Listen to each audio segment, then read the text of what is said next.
Tama na. Kaming nahihirapan. Pag ikaw ay nakikita namin naghihirap. Mas gusto namin na ganito na ikaw ay naririto na. Mas kaya namin tanggapin.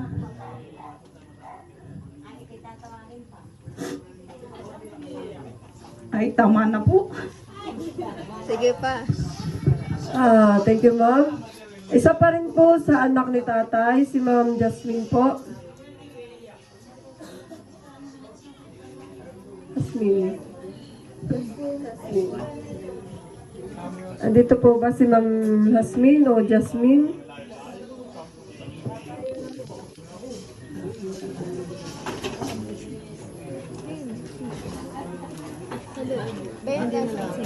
Ha?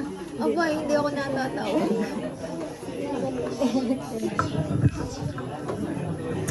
Ay, magandang gabi po sa inyong lahat. Bali po kami nga po ay nagpapasalamat dahil naririto kayo para makaramay sa amin sa pagkawala ng aming tatay.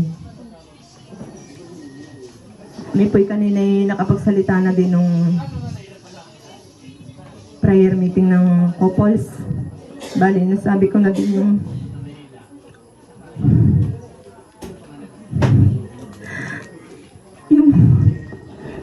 siyempre po masakit sa amin na si tatay wala na.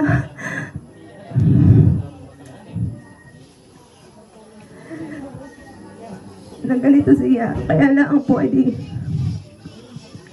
kailangan po namin tanggapin kasi ito'y masakit dahil yung apo, yung nabanggit ko kapatid ko na lalo kaming mas mahihirapan na makita siya. Makita siya may sakit. Nahihirapan sa kanyang lagay. So kahit po si nanay, inaalala din namin dahil pag wala kami dito, nag-iisa siya mag-intindi. Kaya po, tanggap na po namin na okay na, nagpapahinga na si tatay, wala na siyang sakit na mararamdaman. Ilan po. Salamat po sa inyo. Thank you, ma'am. Isa pa rin po sa anak ni tatay, si Ma'am Criselda po.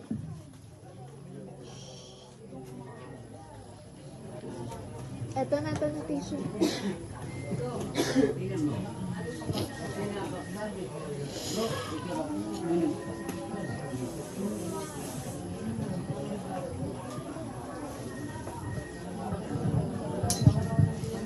Magandang gabi po sa ating lahat. Salamat po sa mga nakiramay at tumulong sa aming pamilya. Alam ko po na si tatay ay nasa tahimik ng lugar. Wala na siyang problema. Hindi na siya makakaramdam ng sakit. Kaya maski masakit sa aming puso at damdamin ay tatanggapin namin dahil talaga naman siya ay nahihirapan. Pati si nanay, kami nag-aalala din. Gawa ng siya ay hirap na din. Kaya maski masakit sa aming dibdib ay di tinatanggap na namin siya ay yumao na. At tatay, salamat sa mga lahat-lahat na ibinigay mo sa amin sa pagpapalaki sa aming lahat na magkakapatid.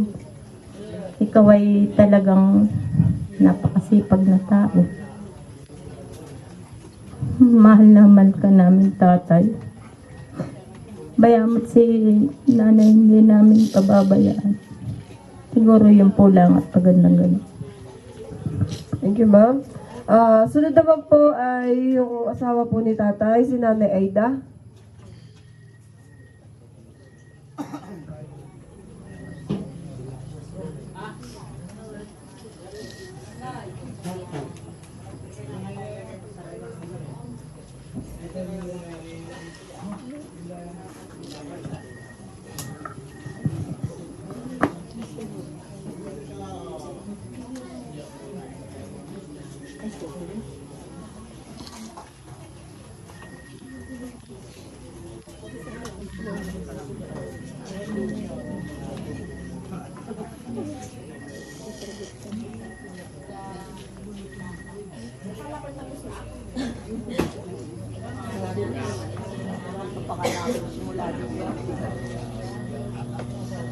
Halika nanay.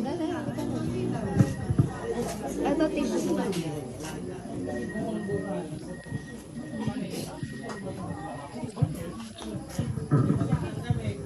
Katagalaan siya.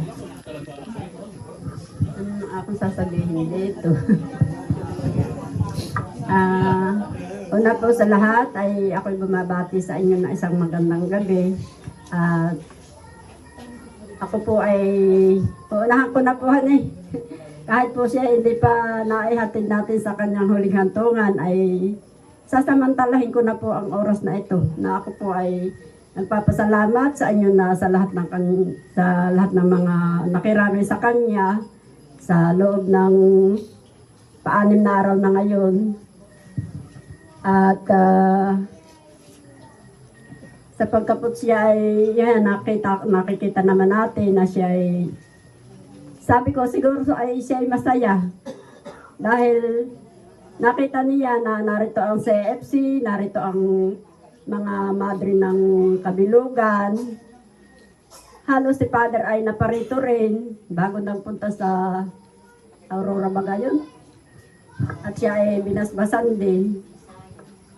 Kaya sabi ko, kanginay, siguro ikaw ay talagang napakasaya. At maging kami din naman ay ganon din ang nararamdaman. Bagamat masakit sa aming kalooban na siya ay ganon nangyari, ay malawang na namin natatanggap sa aming kalooban.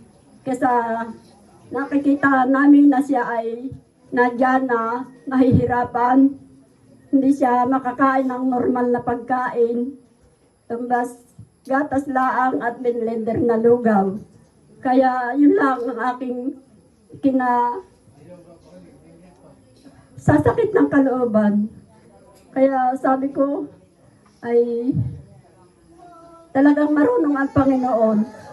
Dahil siya ay hindi siya inabot ng pagkawala ng kanyang hininga at siya ay dito rin tapos ng kanyang hininga dito sa aming tahanan. At siguro po kung sa ibang lugar o halimbawa sa ospital, baka po kami ay talagang mahirapan. Yun man lang pagpapa-travel dito ng kanyang sarili o ng halimbawa nga siya inabot sa kung saang hospital ay talaga pong siguro kami mahihirapan. Kaya talagang ang Panginoon ay siguro talagang ginawaan niya ng paraan na dito siya abutin dahil siya ay dinala ng PGH ditong October 2. Ay halos ay siya ay maghapon lang doon at bumalik din sila ng hapon dahil sila ay sa OPD laang. Kaya nga sabi ng Criselda, nung panganay na anak, ay dinala daw nila agad ay sa emergency. Ay sila daw ay kinagagalitan pa ng nurse at sabi daw ay, bakit sino ba may utos sa inyo na dito ninyo dalhin iyan? Ay sabi daw naman nung anak ay bakit po din namin dito dadalhin? Ay tingnan nga po ninyo ang kalalagayan.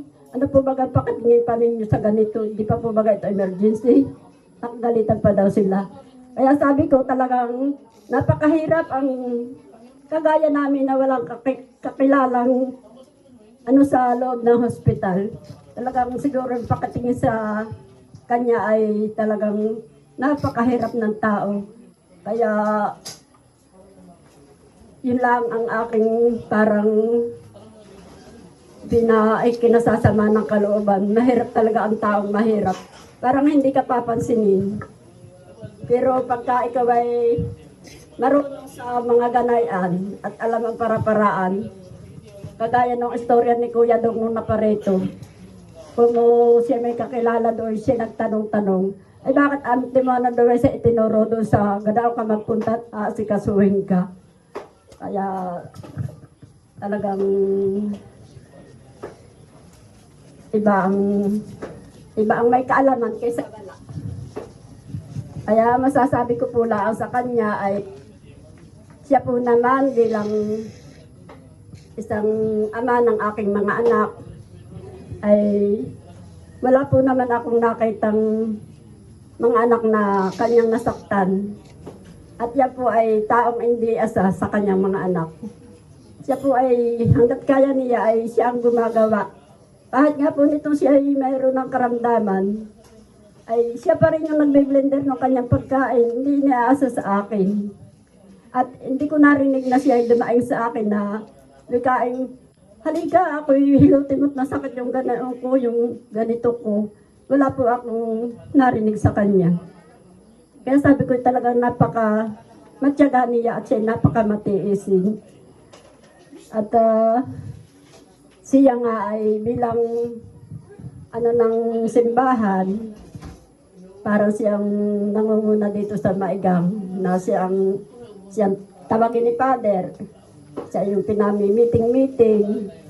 Ay siya po naman ay talagang sumusunod dun sa mga iutos sa kanya ni Father. Kaya nung pumunta rito si Father ay sabi, Tatay, ako ay aalis at ako ay papunta rin doon sa amin at ako ay pinatatawag ng aking tatay na may sakit.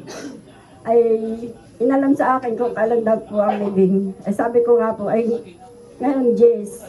Kaya sabi sa akin, nanay, bagamat ako'y wala at ako ay papunta sa amin, ay ako'y kukuha na lang ng pare na siyang limiso sa kanya. Ay di sabi ko, sige po Father. Kaya daw nga po siya dumaan dito ay yun ang kanya sasabihin. At ano pa ba sasabihin ko? Na kaya ko nabablanko. Siya po ay pag wala na siya ay siguro yun lang ang laging alaala ang siyang mananatili sa aking isip na simulat sa po na kami kasalin ay talagang kami ay palaging magkalayo. Ultimo na ako'y nag-iinanak pa. Siya ay dadating minsan ay nakapanganak na ako. At yan ay nado sa ilayang sungko. Kahit nitong bumaha, kami nag-iisa ding mag-iina at siya naroon din siya nagkukopra. Kaya sabi ko kung ako'y mahinang loob, ay baka ako'y namatay na rin ng bahang iyon. Kaya lang ay talagang lakas loob at yun na lang nasa itaas ang tinatawagan ko na Panginoon, ikaw na po ang bahala dahil kami mag-ina ay nag-iisa dito, wala akong ibang aasahan, ay ikaw na po ang bahalang bumabay sa amin, huwag mo kami pababayaan para yan ang po lang ang nabubukas na iisip ko. At talagang siya ay nasanay na kami palaging magkalayo. Siya ay nasanay, ako na may ganayon din. Minsan nga po, yan ay pagka maulan at hindi dumadating sa hapon. Dahil siya po sanay na nagat hapon. Kasi pupunta doon sa umaga, babalik sa hapon. Ay may minsan pagkakataon na siya ay hindi nakakadating. Ay pag dumating sa umaga, ay madilim-dilim pa. Ay akin nang nasa sermon at ako, oh baka naman ikaw ay ngayon lang dumating, ay ako na may kagabi antay sa iyo. Hindi na ako magkantutulog ng kaisip sa iyo. Iniisip ko baka na-aksidente na o kung ano nangyayari sa kanya. Eh tatawanan lang naman niya ako. Ay di parang ganun nasasanay ako. Sabi wag ka mag-alala. Ako na may bulangan niya sa Ilaya. Di ko ako mapaano doon.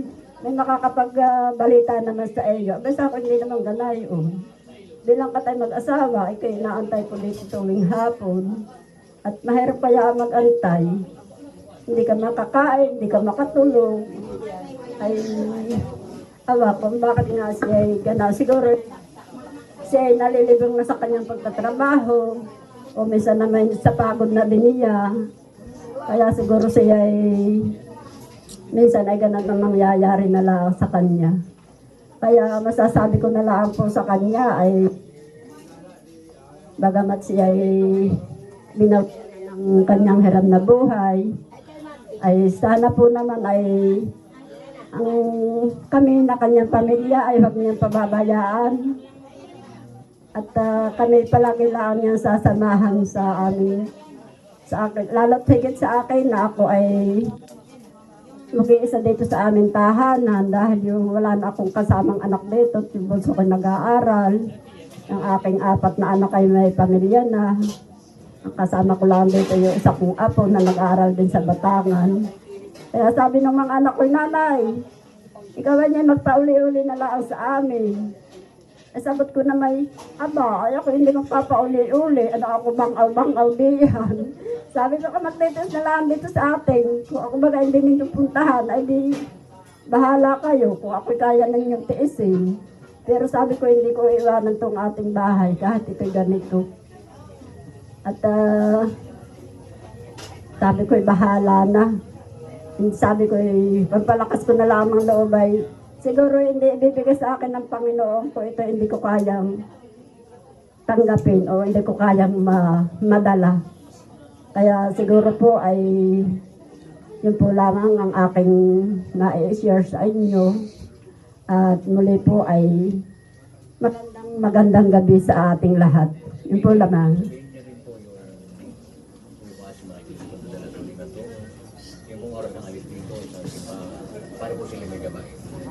Opo. Bukas nga po pala ay siya ay dadalhin na sa huling siguro po ay ang alis dito ay mga alauna o 12:30. Dahil po 2:00 ang sa simbahan. Ay di sabi ko yung maigi naman at habang inaantay yung isang anak ay baka aabot pa siya doon sa tatay. Dahil yung isang anak na lalaki ay paluwas nga mamayang 12:00 daw yata at pamay nila at magpapa-opera naman ng kanyang varicose. Ay sabi ko hindi na bali yun dahil talagang kailangan din at yun na may naka-schedule. Yun na may nakaulayaw niya yung tatay, nakasama-sama sa pagpapagamot. Naasikaso niya yung tatay habang kailangang asikasuhin, nabubuhat-buhat. Ay yun lang isa ang kahit siya kaalis pa, siya parang pa 6 months lang, ay ayun, babalik na naman siya para lang makita yung tatay. Na yun niya ang iniintay. Alauna, ang alis dito. Ayun po, alauna daw po ang alis dito na bukas. Yun po lang at magandang gabi po muli sa ating lahat. Thank you, Nanay, sa iyong mensahe. Ngayon po ay wala na po nakasulat dito sa aming talaan. Paano po natin ang mga masasayang alaala ni Tatay?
If I had only known the last time to be the last time, I would have put off all the things I had to do.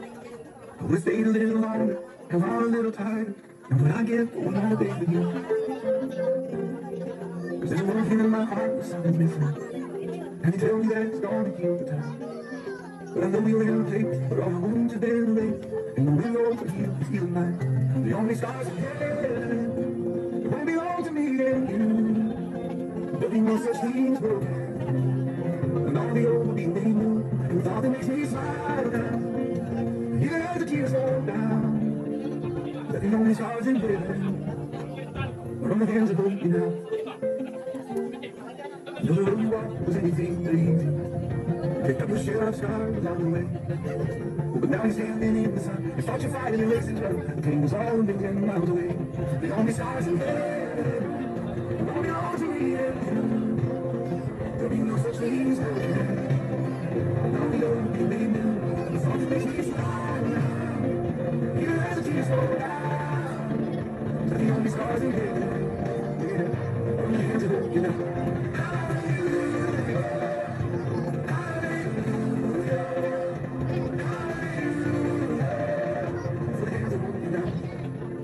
Now the day goes by that I don't see you. You live on and on the better parts of me. Until I'm standing with you in the sun, I'll fight this fight in the chase I'll run, until I finally see what you can see. Oh, the only stars in heaven won't belong to me and you. There'll be no such thing as broken. And all the earth will be new, and the fact that makes me smile now, even as the tears fall down, that the only stars in heaven are on the hands of hope you now.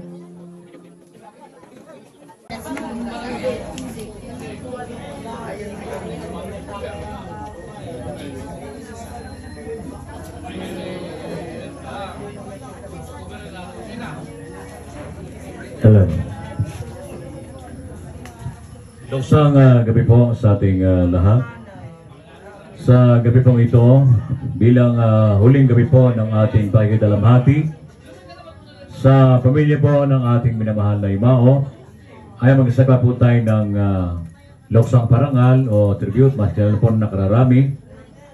Ang pamilya po ng St. Peter Lifeline and Chapel ay nagpapabot po ng taus-pusong pagkadalamhati sa pamilya po ng ating minamahal na Imao. At sa ating pong pagsimula ay naanyahan po na tumayo para sa banal na awitin.